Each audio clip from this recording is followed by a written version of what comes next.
అధ్యక్ష, civil supplies డిపార్ట్మెంట్లో ఏం జరిగినా నేనే రెస్పాన్సిబుల్. సివిల్ సప్లైస్ డిపార్ట్మెంట్లో ఏమీ జరగలేదు. వాళ్ళు చెప్పిన ప్రతి విషయంకి చాలా వివరంగా రిప్లై ఇచ్చినాము. మాట్లాడేది పచ్చి అబద్ధాలు. ఏదో సన్నబియ్యంలో ఏదో కుంభకోణం జరిగినాడు. సన్నబియ్యం కొనుగోలు చేయలేదంటే మళ్ళీ దానికి ఏమైనా టెండర్ ఉందా, క్యాన్సిల్ అయిందా అని మాట్లాడితే ఏం జవాబు చెప్పాలి? ఒక్క గింజ సన్నబియ్యం కూడా కొనుగోలు చేయలేదు అని స్పష్టమైన జవాబు చెప్పినావు. అదేవిధంగా మీరు టెండర్ పెట్టిన దానికి తర్వాత వచ్చిన ప్రైస్కి ప్రభుత్వానికి 1100 కోట్ల రూపాయలు ఎడిషనల్ ఇన్కమ్ వచ్చింది.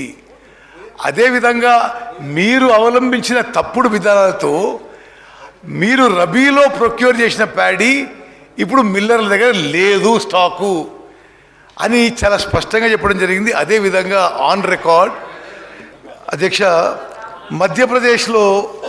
మధ్యప్రదేశ్లో ఛత్తీస్గఢ్లో ఎక్కడెక్కడైతే ఈ టెండర్ జరిగిందో అంతటా కూడా 1500, 1200 ఆ విధంగా రేట్ రావడం జరిగింది. తెలంగాణలో దొడ్డు ధాన్యానికి 2007, సన్న వడ్లకి 2400. అదే ధాన్యానికి వీళ్ళు ఉన్నప్పుడు ప్రైస్ 1700 వచ్చింది. అంటే 1100 కోట్ల రూపాయలు ప్రభుత్వానికి ఎక్కువ ఆదాయం వచ్చింది. వాళ్ళకి వేరే ఏ మతలబు ఉందో, ఎవరితో ఏ సంబంధాలు మాకు తెలియదు. ప్రభుత్వం ఆక్షన్ విషయంలో కానీ అన్ని విషయాల్లో పూర్తిగా పారదర్శకంగా ముందుకు పోయింది. వాళ్ళ ప్రొటెస్ట్ అన్జస్టిఫైడ్, ఖండిస్తున్నాను. సార్, మీరు సమయం ఇచ్చి వారి అందరూ మాట్లాడిన తర్వాత మా సభ్యులు ఇంకా 2-3 మాట్లాడేది ఉంది. కొంతమంది సభ్యులు మాట్లాడే అవకాశం ఉన్నప్పటికీ వారు గందరగోళ పరిస్థితులను సృష్టించడానికి ప్రయత్నం చేసి ఉత్తమ్ కుమార్ రెడ్డి గారు పూర్తి స్థాయిలో వారు అడిగిన ప్రతి సమాచారాన్ని అందించిన తర్వాత, వారు అడిగిన ప్రతి ప్రశ్నకు సమాధానం చెప్పిన తర్వాత, వారి హయాంలో జరిగిన పొరపాట్లు ఏ విధంగా జరిగినాయని చెప్పిన తర్వాత ఈరోజు ఏం మాట్లాడాలో తెలియక ఈరోజు సభలో నుంచి వారు పారిపోవటం జరిగింది. అధ్యక్ష, పారిపోయారు అధ్యక్ష. వారికి సమాధానం లేదు. ఉత్తమ్ కుమార్ రెడ్డి గారు మాట్లాడిన తర్వాత సమాధానం చెప్పలేక ఈరోజు సభ నుంచి పారిపోయారు. ఈరోజు వడ్ల విషయంలో మా విజయరమణారావు గారు మాట్లాడితే, అదేవిధంగా మా గౌరవ సభ్యులందరూ మాట్లాడినప్పుడు ఏ విధంగా బస్తా బియ్యం ధాన్యానికి సంబంధించిన సేకరణ మొదలైనప్పుడు ఒక 10 కేజీలు తరుగు పేరిట రైతులను మోసం చేసిన ఆనాటి ప్రభుత్వం, రైతుల గురించి మాట్లాడే నైతిక హక్కు ఉందా అధ్యక్ష వారికి? పంట నష్ట పరిహారం 9 సంవత్సరాల కాలంలో ఒక్క మారు కూడా ప్రకృతి వైపరీత్యంలో రైతుకు నష్టం జరిగితే ఒక్క మారు కూడా పంట నష్ట పరిహారం ఇయ్యలేని ఆనాటి చేతగాని ప్రభుత్వంలో ఉన్న వారు ఈరోజు రైతుల గురించి మాట్లాడుతూ ఉన్నారు అధ్యక్ష. అనేక మంది రైతులు చనిపోయారు. ఒక్కరోజు కూడా పరామర్శించడానికి సమయం లేకుండా ఉంది అధ్యక్ష. వారా రైతుల గురించి మాట్లాడేది? వ్యవసాయం గురించి మాట్లాడేది వారా?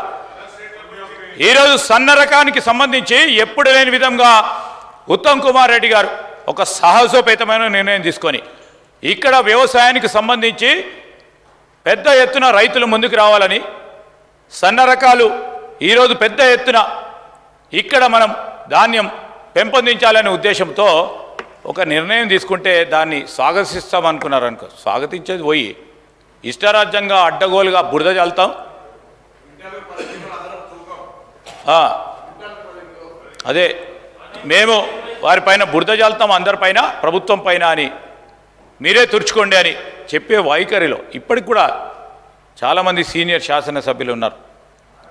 మరి వారు కూడా వారి ఆలోచనను ఇంకా రాబోయే 4.5 సంవత్సరాల్లో అనేక సభ జరుగుతాయి, అసెంబ్లీ సమావేశాలు జరుపుతాం.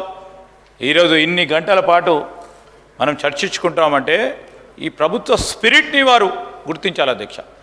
ఒక డెమోక్రటిక్ స్పిరిట్లో ప్రతి ఒక్కరు సభ్యులకు అధ్యక్ష. ఎప్పుడైనా మీకు కూడా అనుభవం ఉంది అధ్యక్ష, ఎప్పుడైనా చాలామంది సభ్యులకు అనుభవం ఉంది.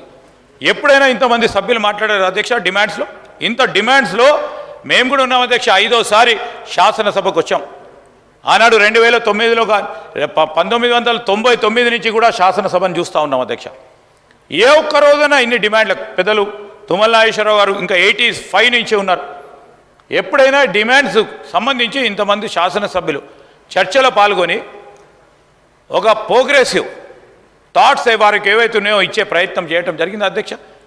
ఒక మంచి స్పిరిట్తో మంచి ఆలోచనతో పోతూ ఉంటే ఎందుకు అధ్యక్ష వారి వైఖరి ఈ విధంగా ఉండటం అనేది చాలా దురదృష్టకరం, బాధాకరం.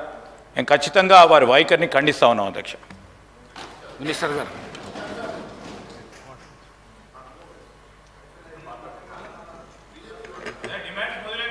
డిమాండ్స్ మొదలైపోయినాయి. ఇది రెండవ డిమాండ్. ఇది అధ్యక్ష, demand number 25 sports and youth సర్వీసెస్పై గౌరవ సభ్యులు హరీష్ రావు గారు, demand number 26 administration of religious ఎండోమెంట్స్పై గౌరవ సభ్యులు శ్రీ రామారావు